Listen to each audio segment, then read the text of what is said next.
Hi guys, welcome to my YouTube channel Alice Loves.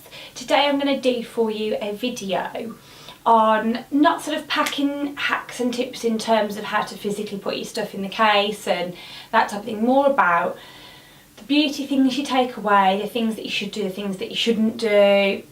Obviously it's entirely up to you, but I feel like, you know, you work hard all year to pay for lovely holidays, to go away on them, and you want to feel at your nicest while you're there, but you don't want to do that at the expense of either taking up all your luggage allowance or feeling like you're in a massive non-stop routine of doing things on holiday when you want to be out actually enjoying your holiday.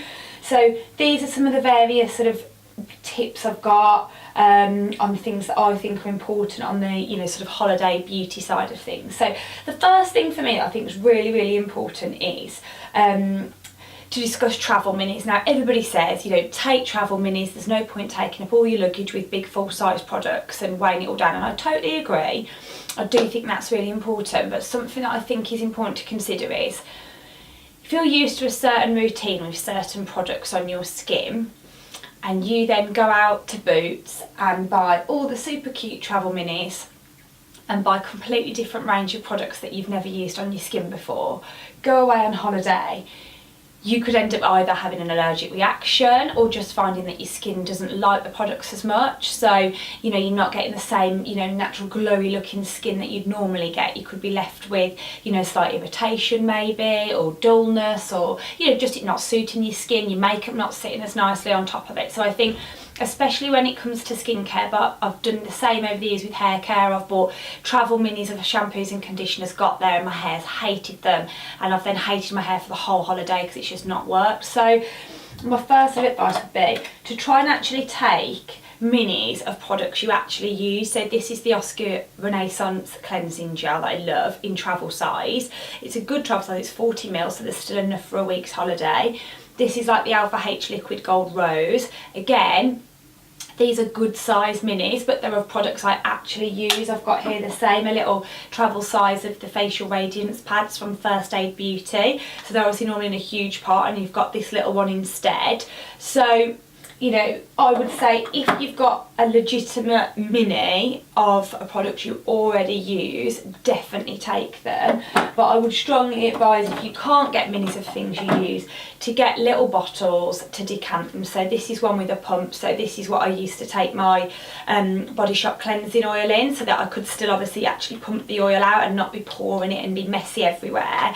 Because I do have some mini cleansing oils, but they're in just free pouring, and then you've got it all in your hands, which is fine for, you know, one overnight stay, but for a week I like a pump. So you can find every type of clear bottle, and I would recommend doing that and keeping these, reusing them, you know, holiday after holiday, and just decanting your products in, over going to Boots and just buying travel minis of things that you don't know if your skin will get on with, or your hair will get on with, or what have you. So that's my first little tip for you.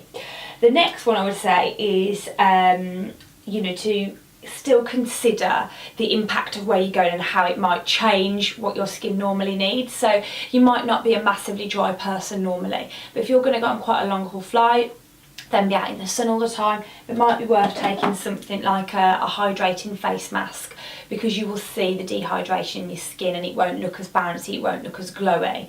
So this is just their La Roche-Posay Hydraphase Intense mask, which is, you know, a rehydrating mask. That isn't actually particularly big in itself, it's only 50 ml, so you could take that, or again you could decant a bit into a little pot and take that with you, because it might be that you only want to do one application after the plane journey, or on the plane if it's a long haul, and then one a bit later in the week. So definitely consider hydrating products. And on the same note as hydrating products, the hydrating eye mask patch things, I've used all of mine up, so I am going to get some because I use them normally anyway, but especially when you've been on a plane, it really does dehydrate you.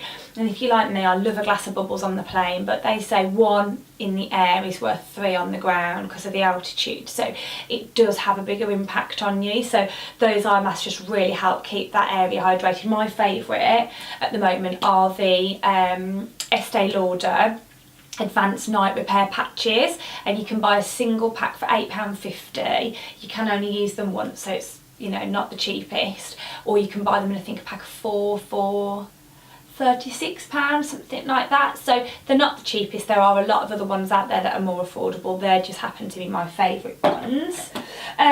So another thing I would think to pack that you might not remember to put in your sort of travel bag is a spot treatment. I find, you know, again, your diet's probably going to be different. You're going to be eating a lot of nice food. You might be drinking more if you like your cocktails on holiday like me, and that can have an impact on your skin as well. And I think the last thing you want to be doing is hacking at your skin and causing, like, you know, really horrible breakouts on holiday, because if, again, you're like me, you probably wear less makeup on holiday. It's hot, you don't want to wear a big full coverage concealer to hide blemishes. So just take a little blemish treatment with you, and then if you have broken out because of the change in diet or whatever it might be, you can just obviously get the treatment on overnight and dry it up quite quickly. A real favourite is the Mario Badescu drying treatment. Everybody seems to love that, but I've got to be honest, I haven't actually used that one, so I wouldn't want to recommend it to you. But I've got the Clinique anti-blemish solution. It's like a clearing gel, and it's got what's it called, something like benzoic acid. I can't remember the exact word, so I know that's not quite right, but it's the acid that's really good for clearing up spots. So it is strong, and especially on my sensitive skin, I noticed that I do get sort of a little bit of a red mark around it because it's quite strong, but it clears the spot up really quickly. So I would definitely say to take a little spot treatment with you. Now, another tip is, obviously you've been in the sun. Most people use a thick moisturiser or an after sun or something for after day in the sun before they go out. And one of the really common things I used to do for years is bring a beautiful scented body moisturiser that maybe smells the same as my perfume, slather it all over and feel like, you know, like, say, like the bronze goddess oil, and you feel beautiful. And that's lovely and that's great if that's what you want to do, but what I find that does is encourage all the mosquitoes to come and bite me because I smell nice. You know, Andy, my husband, will be out, he'll have no bites, and I will be covered from head to toe. So one of my tips would be to get a really nice, rich, non-scented moisturiser to use. I know it's not as glamorous. You can add a bit of glamour with a highlighter to add a bit of shimmer. You can do the same down the front of your legs, and I think you'll find that that would be a lot better than trying to have a really strong scented fragrance. Although you smell lovely, you attract a lot of the bugs and insects to you. So if you want to avoid big red marks all over your legs, I would say stay clear of a really scented body moisturiser. I would also say to consider your hair a little bit more than normal. You're out in the sun all the time. You may be in and out of the sea, you might be in and out of the pool, and it can cause a lot of dryness. It can cause, if you're blonde, you can go green. So you need to think of your individual hair concerns. So some of my favourite protector sprays that would be the one from Kerastase. I love that. It's in a red bottle. It's their like Soleil range. That's brilliant. And there's one from SP, the Salon Professionals. That's great as well. Very similar. You spray it in and leave it in, and they're meant to protect your hair, and they're lovely. But what I actually prefer to do is to put more of like a treatment on my hair for around the pool. So tie it up in a top knot and actually have a conditioning treatment in all day to protect it. So this is one of my favourite. This is the Lanza trauma treatment that I get from my hairdressers in Boldmere, and this is the little travel size. So again, it's perfect. It's 50ml. Obviously the full size is huge, and that's great. And then when you wash your hair at the end of the day to go out, it just feels soft, supple, manageable, not crazy and frizzy and fly away. So I love that. But another more recent one that I found is the Philip Kingsley swing cap, and it says protects from chlorine, salt water, plus contains sunscreen. So this is really perfect for holiday. This is something I use all year round. It's not specific for the sun. It doesn't have any sunscreen, and it's just a trauma treatment, whereas this is great. And it was actually designed, I believe, for the Olympic swimming team, obviously in the chlorine all the time, and obviously it's just great. So it just says apply in sections to damp hair, comb through, leave on the hair to guard against the effects of sun and water while sunbathing and swimming, to remove, rinse, and then use the appropriate shampoo and conditioner. So for me, I literally will just put this in. I'm not even too bothered if my hair is damp. I will still just apply it in dry hair, and as I say, tie it up out the way. Perfect. So something to look after your hair. I also would say, on that note of looking after your hair and your face, take a hat. You know, they're glam, they're really on trend, so you're certainly not going to look like an idiot, but they just protect your face, they protect your scalp, they protect your hair. Really good to help protect against premature aging from the sun. So I would really recommend a hat. And what I do is just stuff the hat with, you know, my underwear, so that in the case it doesn't lose its shape, because I used to always wear it, but then you're stuck having a hat around. You don't want to have your hat on all around the airport and on the aeroplane. So I now pack it in the case, but I pack everything around it so that it's completely protected and doesn't lose its shape. So that's another tip for you. And while on the note of sort of protecting your face, what I would definitely recommend is to invest in a separate face SPF. So I know you'll have big bottles of suntan cream, and that's fine, but again, that is thick and quite cloggy product to then be rubbing all over your face and reapplying every hour or so. It can block all the pores. Then you'll definitely be needing your blemish treatment, because it'll break you out, your skin's not going to look at its best. So I would recommend to get a separate face SPF. Now some people will say, oh, my moisturiser's got it in. But what you don't realise is the amount of moisturiser you would have to apply to give you the correct level of protection on your face is a ridiculous amount, and you just wouldn't be applying that much. So get a separate face SPF. I take the ones, I haven't actually brought it in to show you, but my favourite is the Body Shop one, the Skin Defence SPF 50+++, and I use that every day. I've got it on today under my makeup, so that's something I would normally use anyway, but obviously for around the pool I just put that in my bag, and that's still the one I use to top up with. And another great tip for your face is, if you're, say, going out on a day trip, so you've got your SPF on under your makeup, but you're aware, you know, it's about time to reapply it, I've had it on, say, 4 or 5 hours and I need to top it up, you can buy these aerosol sort of sprays or mist ones. If you don't like aerosols, there are some that are more like a squirty spritz, and you can just reapply over the top of your makeup, and then you haven't got to rub it into your skin. It doesn't rub your makeup away. I don't have one to show you at the moment. It's on my list to go and replace, and I really like the La Roche-Posay one, but I believe there's a few different brands now in Boots that do them.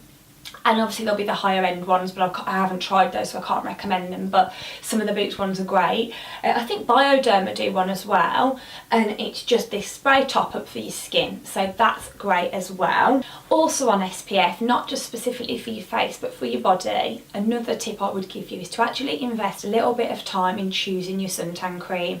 I think you spend all this money on clothes that you want to look nice in to take on your holiday, new swimwear, you know, you might even treat yourself to, you know, like a hair mask and these bits that I'm mentioning, luggage tags, all the bits and bobs you might do when you're thinking of a holiday. The holiday itself's expensive, and then people are just like out trying to grab their suntan cream from like Poundland or B&M and not even looking at the level of protection that the suntan cream's giving you. And I think, you know, the sun is very dangerous. We know the risks. We know that it can cause, you know, very dangerous like cancer and various other skin diseases that aren't good for you. You know, you shouldn't be sitting out for hours and hours anyway, but if you're going to do that, you've got to think of the level of protection you're getting. So on your suntan cream, again, I haven't got any. I always leave whatever's left and make sure I buy new suntan cream each year, so it's definitely in date. I know my sister's experienced previously using a suntan cream that she brought with her that she got left, and it had expired, and her and her boyfriend both completely burnt.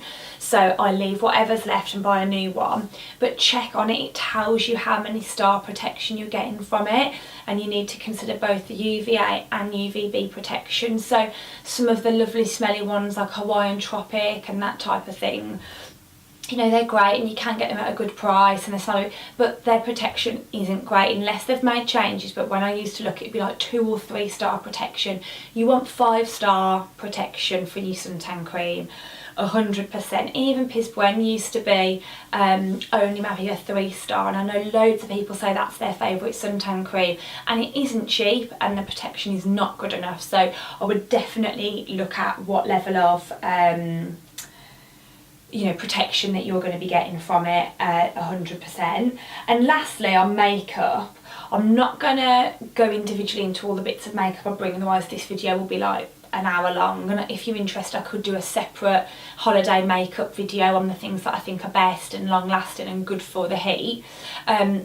But my main advice would just be consider that it is hotter, consider that you're not going to want really thick layers of makeup necessarily on your face. So just little changes, like, you know, maybe a waterproof mascara if you normally don't wear it round the pool, then you're gonna not get it all running down your face, panda eyes if you're sweating. Things like more long lasting foundations, like you can get ones that are almost I think like water resistant, waterproof type ones that are a lot more long wearing on the skin. You don't need to then wear a thick layer. I wouldn't obviously wear it around the pool, but you know, if you're going out for a day trip for the afternoon and you want a bit of makeup on, what you don't want is sweat, white marks where your sweat stripped down or anything like that. So things that are just a little bit more long lasting.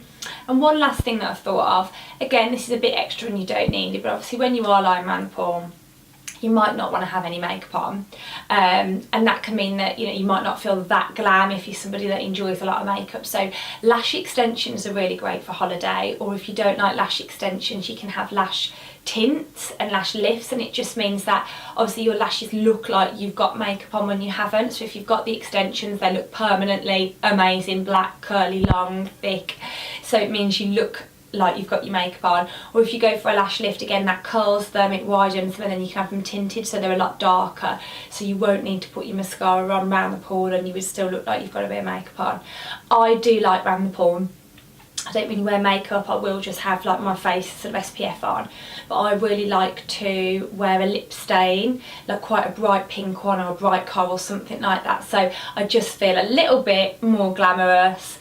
But you don't need to worry about reapplying it, you don't need to worry about it smudging down your face because it's just a lip stain, it's not going anywhere. So that's my choice. I know some people are not bothered at all about having any makeup on round by the pool, and you know, each to your own, but I go with a bright lip, but I pick a long lasting sort of, not necessarily a liquid lip, they can be quite drying, but I've got a few of the more velvet ones that I've mentioned, so like the Revlon HD lip gloss I love, and Bourjois, the velvet matte ones. They are matte but they've got a bit more bounce to them so they don't dry the lips out.